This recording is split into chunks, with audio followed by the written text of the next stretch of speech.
at COP28, we announced our targets, and including becoming net zero by 2050.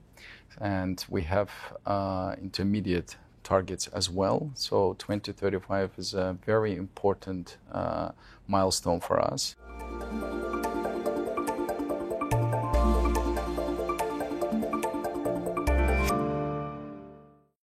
Hello and welcome back to Energy Frontiers, and in this episode we explore the inner workings of Azerbaijan's state energy giant SOCAR amidst shifting market dynamics. We'll hear from the company's vice-president Afgan Isayev about the path from fossil fuels to a more diversified energy future. But first, here's a quick overview of how SOCAR's story started. In 1992, SOCAR was founded as Azerbaijan's national oil and gas company. Just 2 years later, and establishing a new pathway for foreign investment and energy diplomacy, SOCAR signed a groundbreaking production sharing agreement dubbed the Contract of the Century with 11 international oil majors. By 2006, the Baku-Tbilisi-Ceyhan pipeline was online, marking a new era of exports to the Mediterranean. And in the years that followed, SOCAR expanded its presence further to countries like Romania and Switzerland, whilst deepening regional ties with the launch of the Star refinery in Turkey by 2018. And in 2020, the Southern Gas Corridor began delivering Caspian gas to Europe. In recent times, SOCAR has voiced its long-term commitment to energy security, diversification and innovation. But as the global energy landscape shifts, how is it redefining its role to lead on decarbonisation and sustainable growth?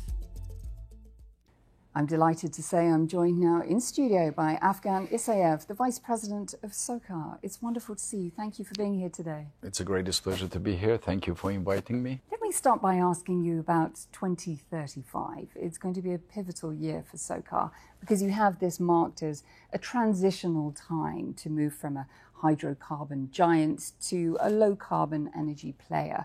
Talk to me about some of the operational, technical, even financial challenges that stand in your way to reaching that milestone. By 2035, we will have become a national energy company, and as you rightfully mentioned, not hydrocarbon company, but with a balanced portfolio. One of the major challenges that we face when it comes to actually development of the renewable energy sources here in Azerbaijan, the projects, is the limitations of the grid to intake the intermittent sources of energy. And that's why we need additional balancing power via the CCGTs, for example. We need battery energy storage solutions or combination of both. The second challenge that we face, of course, is the lack of access to open seas.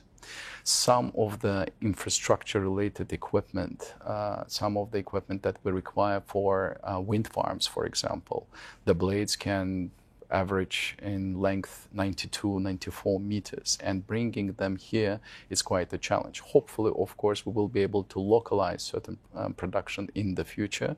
Some of the infrastructure and equipment that we have is dating back to Soviet time. That is why, as a challenge number 3, is the decarbonization of the core activities themselves. We require massive investments in modernization of our operational processes. We require massive investments in digitalization. You've mentioned the major investments that you're making, not least in upstream, but also export infrastructure is another key area.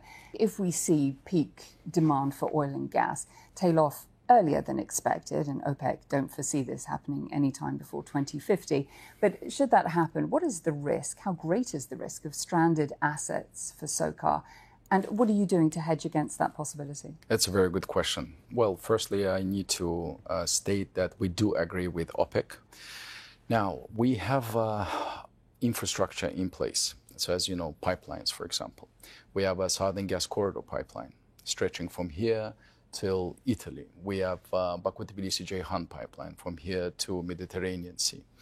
And we started to collaborate with very interesting partners, innovators. For example, we're looking at low carbon fuels, biomethane generation, for example. Number 2, we're looking at sustainable aviation fuels. Number 3, we're looking at synthetic methane. In addition to that, let's look at our petrochemical production. Whatever you touch has hydrocarbons in it. That is why we're more than confident that demand for petrochemicals will not subside. Long-term offtake agreements are pivotal, critical to SOCAR's revenue security.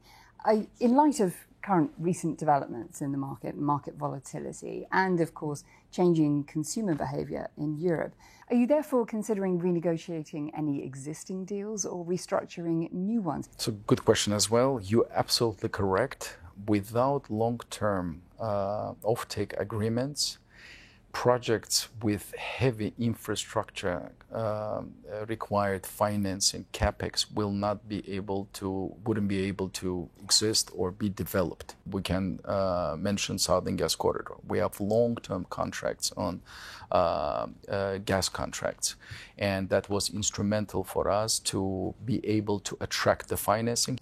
Yes, of course, sometimes there are, based on the market dynamics, based on the type of the projects that you are in, you may be willing to sign the short-term or spot agreements. But at this stage, we're not in the process of renegotiating any contracts, offtake contracts. Can you give me any indication as to an IPO? Is it on the cards? Is it being discussed? Are we likely to have an announcement anytime soon? Very interesting question. To the best of my knowledge, no. However, we do divest certain assets. Like, for example, last year we sold 5% in Shah Deniz to MVM Energy Company, one of the global players in the energy market. As a second example, when it comes to divestment, we have Absheron gas field where SOCAR and Total Energy were the shareholders. So in 2023, Total and SOCAR divested certain parts to Abu Dhabi National Oil Company. Divestments are one thing, but bolt-ons and acquisitions are another. You've been acquisitive in recent times. Is there anything else in the pipeline? Last year, we were able to acquire a certain portion of gas field in UAE. This year, we were able to complete the transaction and acquire the shares in Tamar gas field in East Mediterranean, which is also a very important strategy for our development abroad. And of course, if the opportunities present themselves, if they are mutually beneficial, of course, we will consider the further acquisitions. Well, we very much hope that we'll be the first to know. Definitely. I would love to come back on the show. You're welcome anytime. Thank you so much for talking to me today.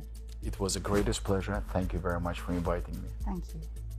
Well, that wraps up this episode of Energy Frontiers, brought to you from our studio in Baku, Azerbaijan. Thanks for watching, and I'll see you again next time.